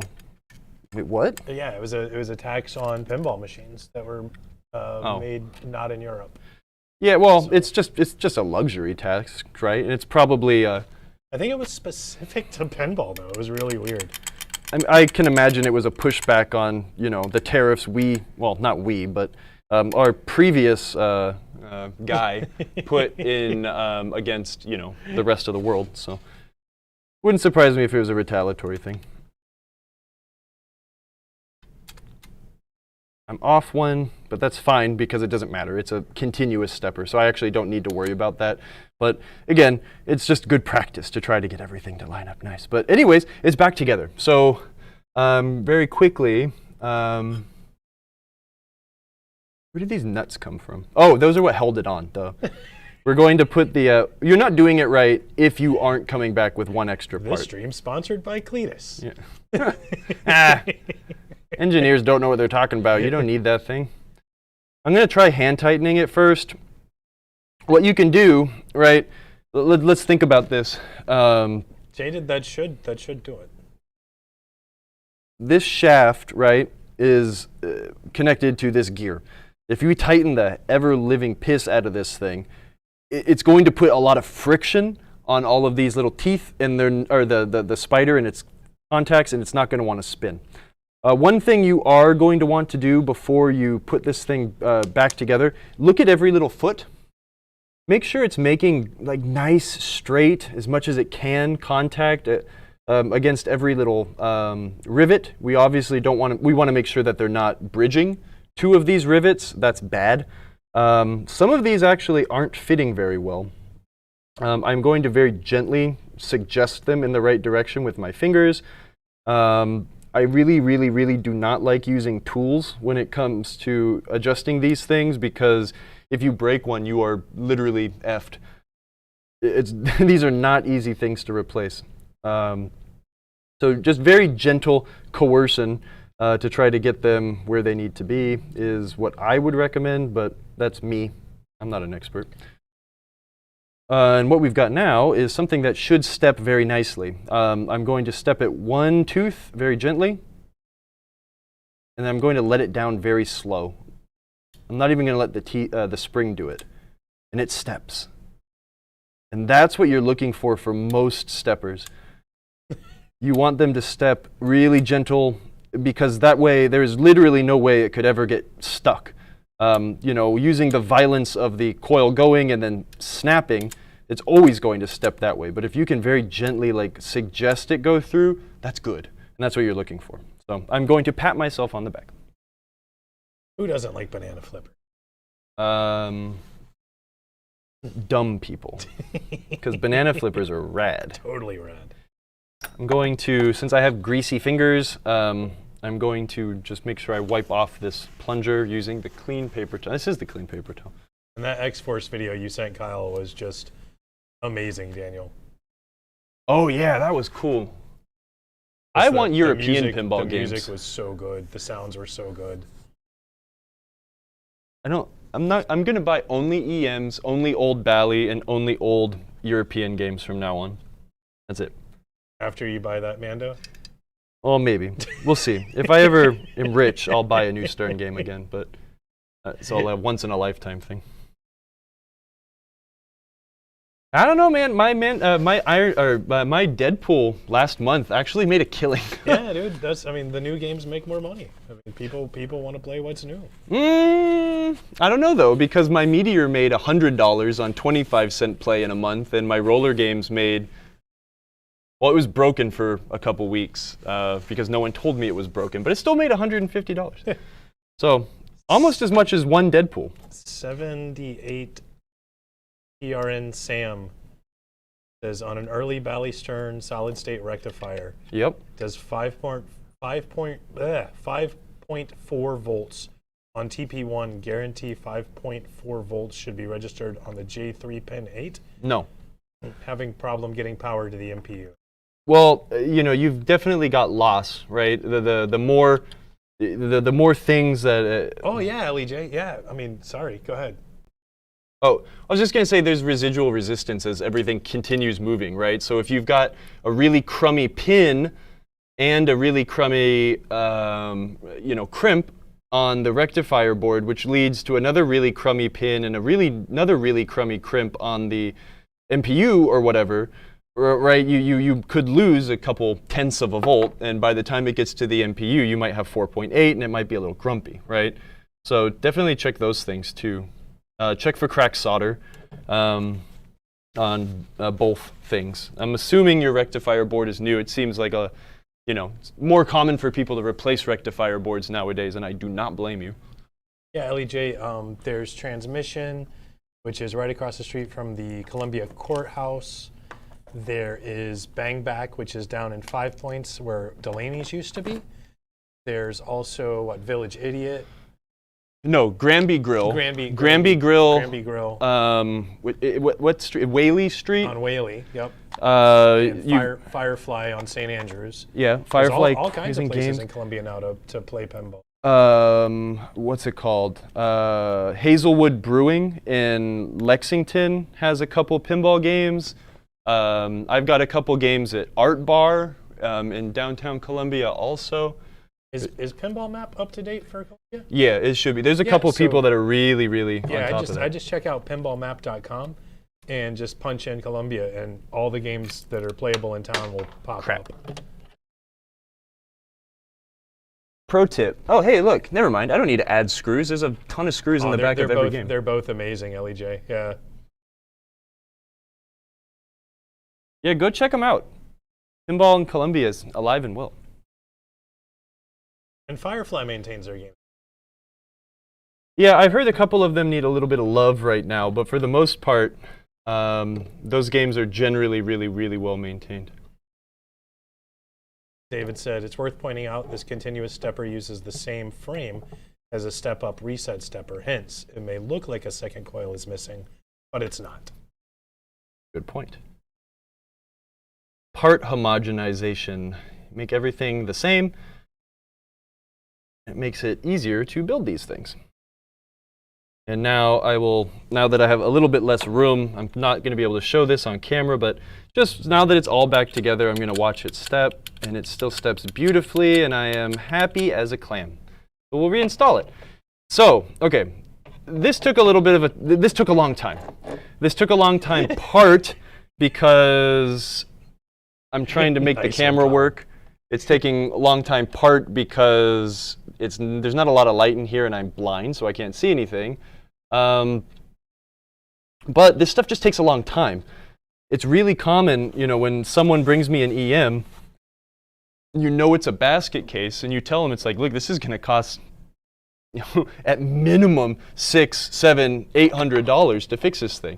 It's like, well, what do you mean? It's like, how can it cost that much money? I only bought it for $100. Well, you know, there's a lot of labor that goes into this, and I refuse, you know, I won't send a game away unless it's working and it works really well. You know, you lose every bit of profit you ever made on a game the second you have to go do a warranty call for free, you know. So these things just take a long time, but it's a thing that is really fun when you have passion for it.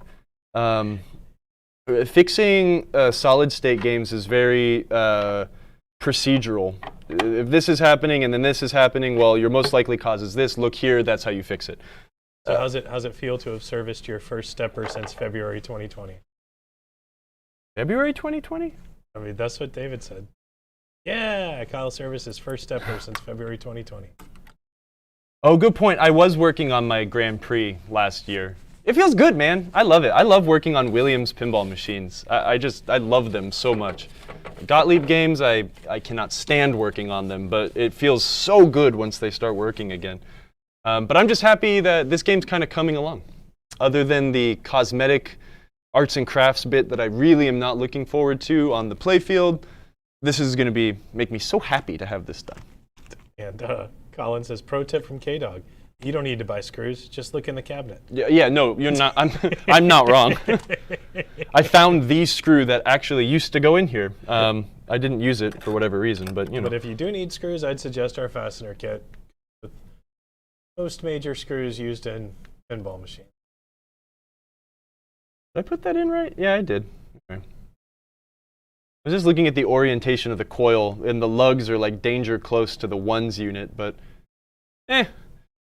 these Williams score reels generally don't need work. I might take them apart just to clean them, but generally you do not need to take them apart and clean all the gunk out and re-lube them and stuff like you do with a Gottlieb score reel.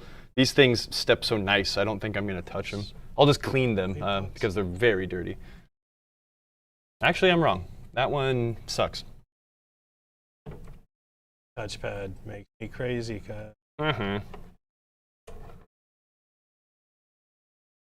One day I'll learn how to use it.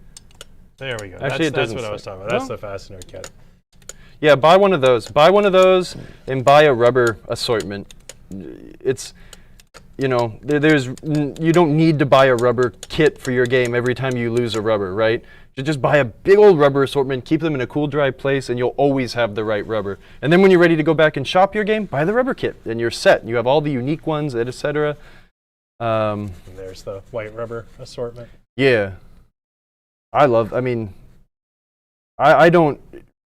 operate differently, but I don't buy rubber kits for games for the most part. I just have all the rubbers, and that's how I fix them. Right, but yeah, because if you're going on a location, I mean, you're not going to buy a rubber kit for every game that you've got at that location. Exactly. Right? So I'm trying to back up why I'm saying it's like, well, I don't buy rubber kits. I was like, well, why do you sell them? Well, because I'm working on 10 games at one time, where a lot of people may be doing one game at a time. It makes more sense just to have the assortment. Just have the one game. I mean, you know, having extras around is a big help. Absolutely. So the service we'll do with these steppers, the score reels. Thanks, Obi. Thanks for stopping by. Kill those video game zombies for us. Yeah. Wait, what are you playing? The Call of Duty game? I remember playing that a lot when it came out. I'll clean these things. I'll definitely clean the score reels very gently. I'm going to try to clean as much goop and dust off of these things as possible. But I'm also going to go in here and... Hi, Moto. I'm going to go in and I'm going to make sure all these switches are clean as well. We might as well clean these switches because these are important. Make sure that these are actually adjusted right. When we were talking about how, they need to, these are some of the most critical switches in electromechanical, because if they don't open or close at the right time, the game will never properly reset. So we're going to want to make sure that they're tight. Just because they're touching doesn't actually mean they're making good contact, right? So we're going to want to get in there and do that eventually. What do we have for time? We're looking at about 20 minutes left for the stream. Then I'm going to stop. We can do a ton on this game itself, on Hotline. There's an open world mode for COD Zombies? Oh, I think I heard something about that. That sounds like it might be fun. Man. Is it like, you're walking around, you got to build your house and stuff like that too? I've just turned into a pacifist. Well, I guess that's wrong. Pacifist. I'm playing Assassin's Creed and I'm a pacifist. Well, but I'm killing the right people for the right reasons. Well, I guess zombies, well, they deserve to die too. Yeah. I haven't been into the Call of Duty, just kill everybody series. Oh, we're doing Hotline right now, Emoto. Are we doing Hotline next week as well, or? I mean, we could. I don't mind to continue going with it. We still need to plan with David when we're going to do I've got a very clear problem. Let's use a schematic to learn about it. I honestly would like to continue doing Hotline, Emoto. I know that I really want to finish Strikes and Spares, and that's something we can do sometime. It's really not much work. We'd probably end up spending more time playing it, but there's a lot to teach on this. So I think we should just keep going with it. I mean, I just spent 2 hours kind of showing how to take apart a stepper, and I've got 1, 2, 3, 4, 5, 6, 7 more to go. I need to do the work on the playfield. We've got old assemblies to look at. Which camera are we on? Main screen, the big one? Yeah.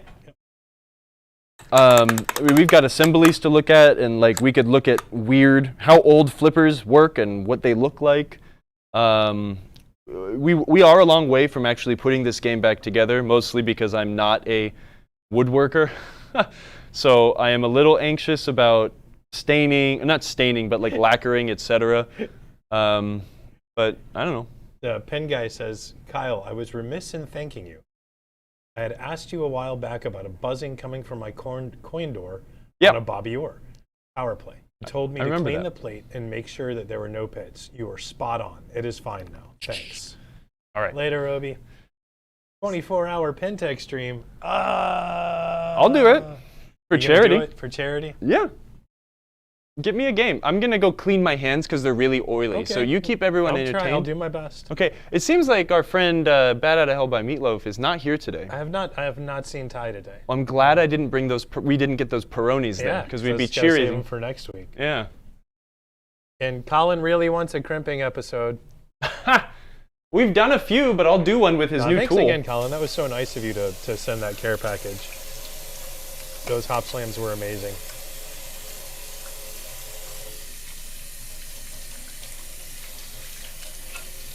So what do you guys want to see Kyle do in the future? Other than a crimping episode, Colin. Thanks for stopping by, LEJ. I'm glad you found us too, and I'm glad we know. He's washing his hands. Washing his hands. Turn off your mic, Kyle.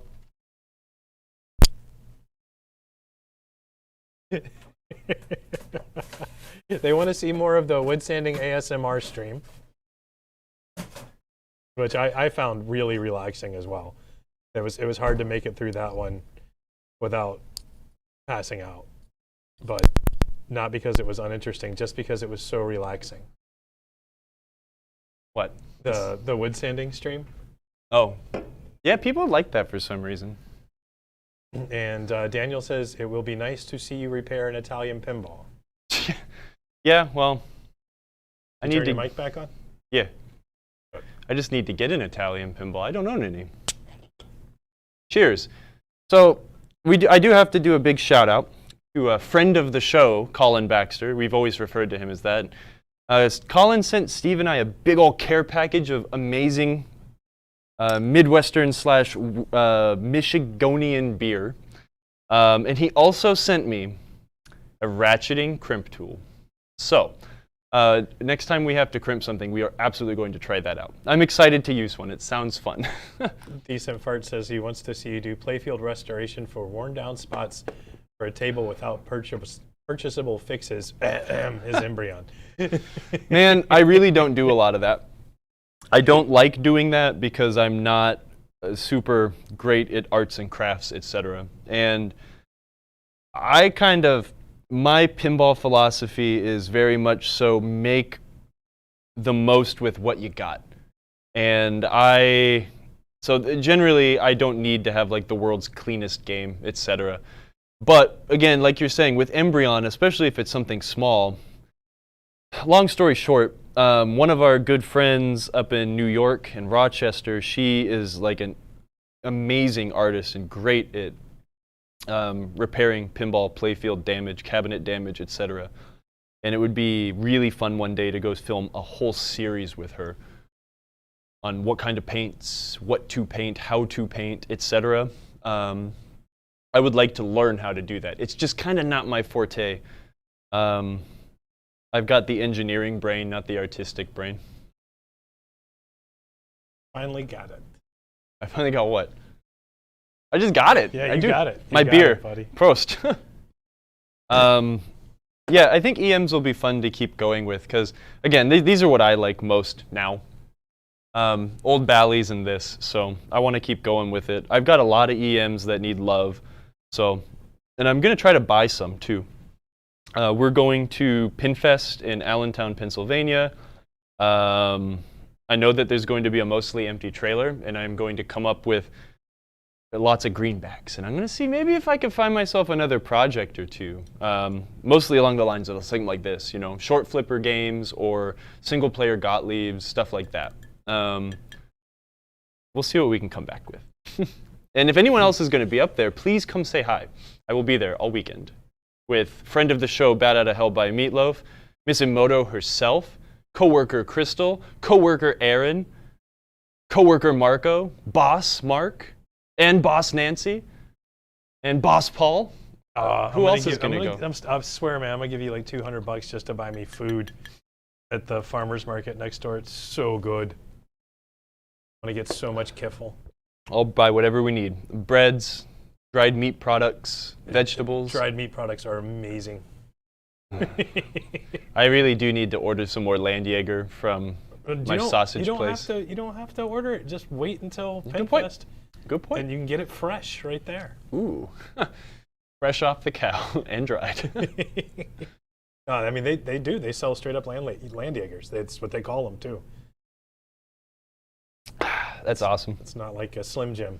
No Slim Jims. What else are we going to do to this game, man? Jaded wants you to buy a beat-up Bonsai Run and work on it on stream.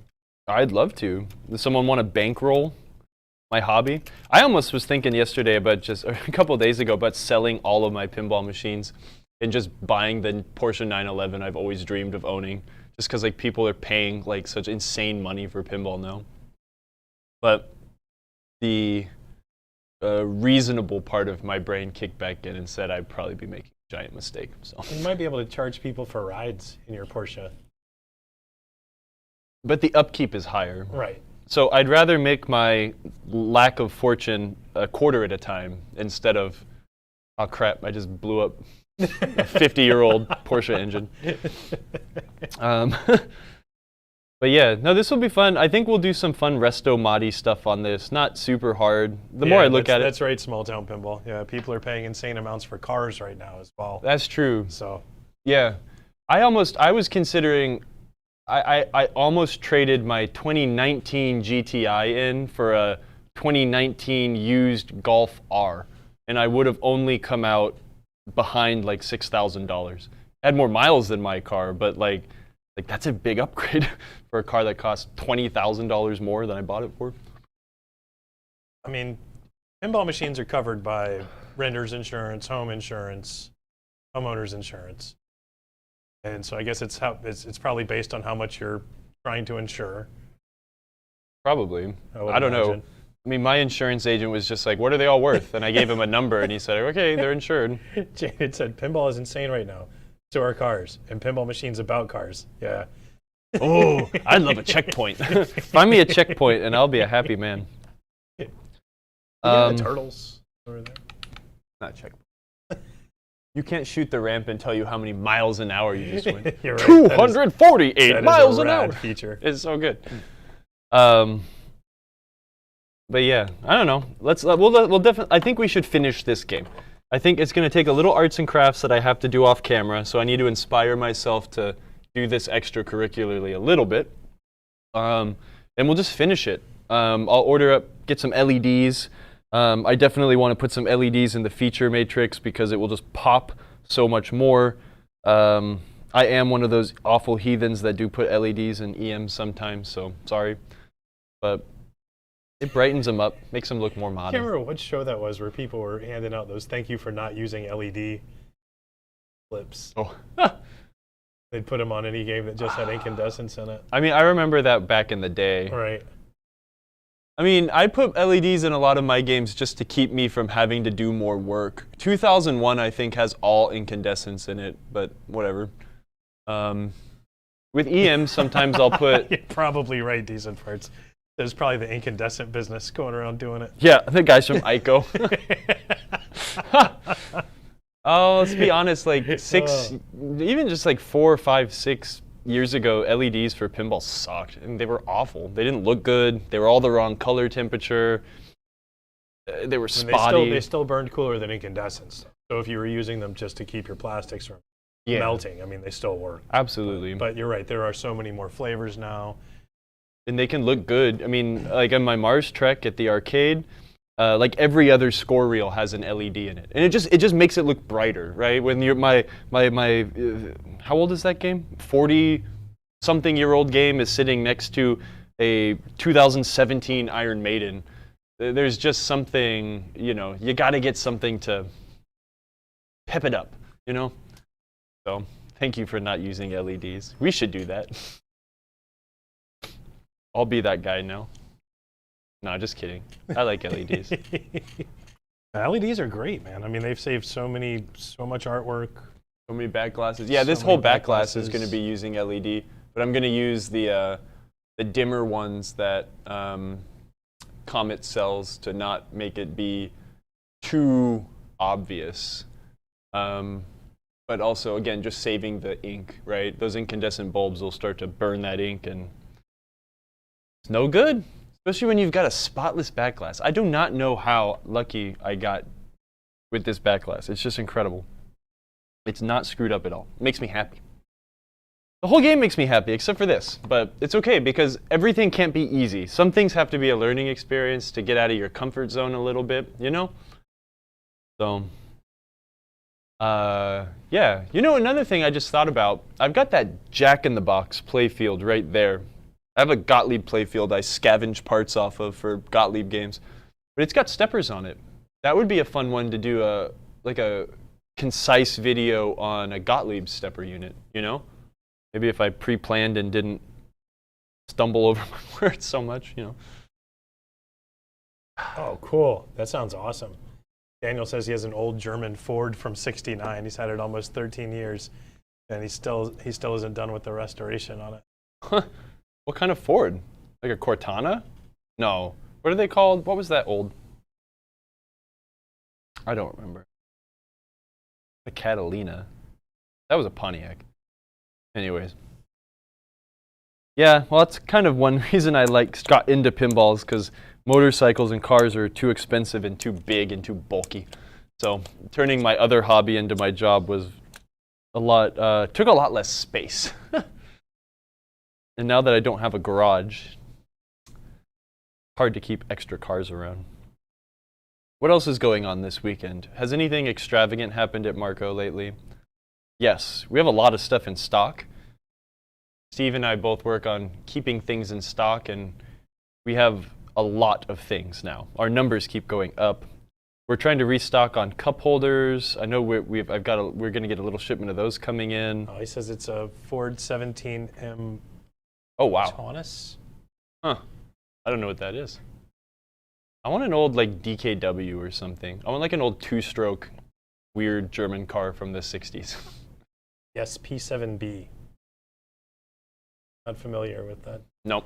Era of Ford. Our Fords from the 60s were gigantic land tanks that rusted out and got, 1 mile to the gallon and were these awful, amazing things. So You don't have a Crown Victoria? I don't know what you're talking about. Maverick, a Ranchero. All great American names. Yeah, they are. They're pretty Ranchero. good. Ranchero. God, that's the car I wish that they would make again. A freaking El Camino. Yeah, seriously, man. That's like totally what I want. I don't want a truck. I don't need like a macho extension vehicle. But I want something with the practicality of a truck. You ever seen a Conquista? What's that? They're usually like all gold. And like even the bed is gold. Like an El Camino, but it's called a Conquista. Huh. Who They're makes dope. that? I can't remember. That's Not off pretty the top of cool. my head. I just really like those kinds of cars, man. Like, they're just so useful. It's like all the nice capabilities of having a car and not having to be in a giant road tank, but also having a bed.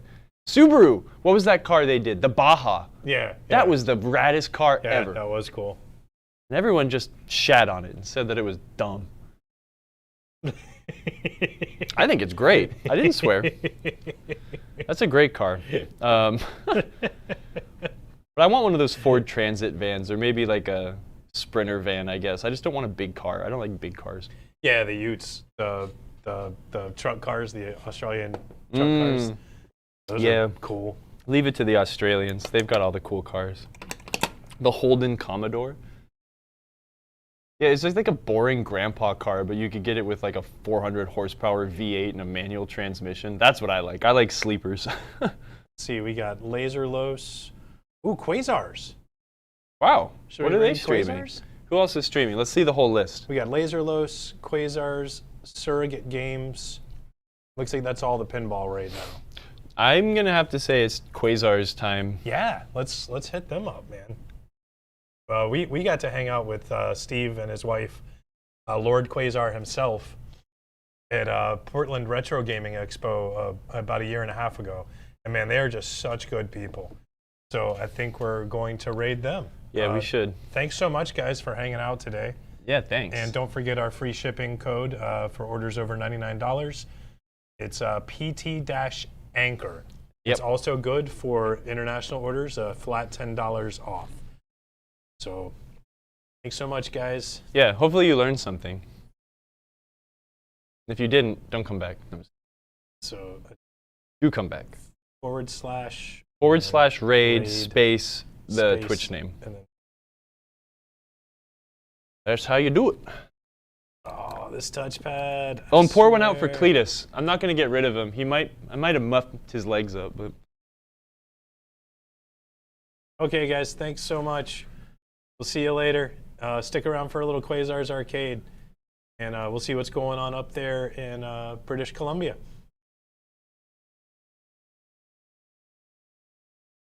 There's another spider. Today was all about Grease Column. Thanks again for the care package, man. You're amazing. You all are amazing. Yeah, we love you. No. Hit me. Did it go? Yeah. We rated? All right. Oh, are they actually not streaming?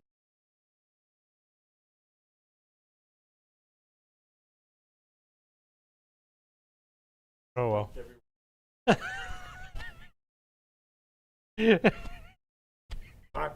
Bye.